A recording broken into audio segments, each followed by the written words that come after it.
Hello, welcome to video number 5 of new technologies used in the classroom. I'm Derek Bevan. I'm going to be talking to you today about vocabulary.com. My school district has really been pushing to increase our students' vocabulary, and so this is something that I know the English teachers have played around with, and I've heard them talk about it. I've never looked at it. But here we are today. Welcome to vocabulary.com, the most intelligent way to improve vocabulary. So this would be obviously using it maybe. I'm going to look at how to use it with my current class of a business essentials class and how it could help them. But it is definitely going to be used to increase vocabulary. You can get all the information here. I'm going to go ahead and log in. Here I am logging in, and you can create a class, invite students, assign work. I don't have any classes right now because I haven't used this. You can click on learn. There's different games that they could play. There's a featured activity, so on and so forth. Dictionary. I'm going to go to vocabulary list. And again, I'm the business teacher, so I'm going to search for business. Sometimes that text in the business is very confusing to kids. And we're going to just look at Unit 1. This is actual textbook that I do have in my classroom, so that is awesome. I'm going to have to look into this. And we're just going to go Chapter 1. And there you can see there's practice, spelling bee, vocabulary jam. You can assign different things to the students. We're just going to learn and explore. I want you guys to see what we got here. What do we got? I'm going to click on Start Practice. Factor means, we're just going to click through. Okay, that's wrong. Nope.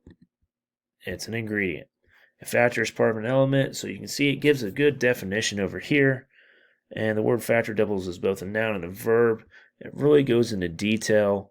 And let's see, what does a magnifying glass do? And it takes you a look at, again, there's examples, more definitions, word families to tie it all together. There's a lot of stuff on here. I see why the English teachers like to use this. Quantitative means, was that measurable? That is. I got one right. Brilliant. All right. So, and again, there's spoken audio for kids who, sometimes struggle to read. And this is just another way to break down or reiterate the vocab in the content area that you're currently covering. And that, like I said, that's been a huge at my school district. And so, let's see, what something is used for? Nope. Whoa.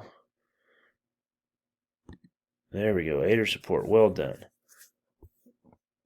All right, so that's kind of vocabulary.com. That's one. Obviously, there's a lot of different ways. Oop, don't want that. And you can go back to learn and different things. Play the challenge. You go to dictionary. You can look up a word. This goes resourceful. Definitions on definitions. It really seems like a great site to build the students' vocab. Again, with me being a business teacher, the vocabulary can be very new. I'll use the word new for students, and it can be kind of confusing because it's so new. So this is something I think I definitely want to look at this summer on how to incorporate it into my daily lessons to get the students, more in tune with the vocab. We can throw in a random word if you just really want to dive into old Webster Dictionary on vocabulary.com. ISTE standard for educational leaders, 3D, again, but it's just so pivotal and fitting for this video series I've done. So again, this one's selected because the district wants more focus on vocabulary, and this is a great resource. Look at what I did there to tie it in. And the purpose is just making it easier on the teachers to help, and on the students really, to help reiterate and drive home vocabulary in whatever content area that you are teaching in. And so that's vocabulary.com. Thank you. Hope this helps all of you. This is the end of the 5-part series. So thank you for watching, and I hope you got something out of this as well as I did.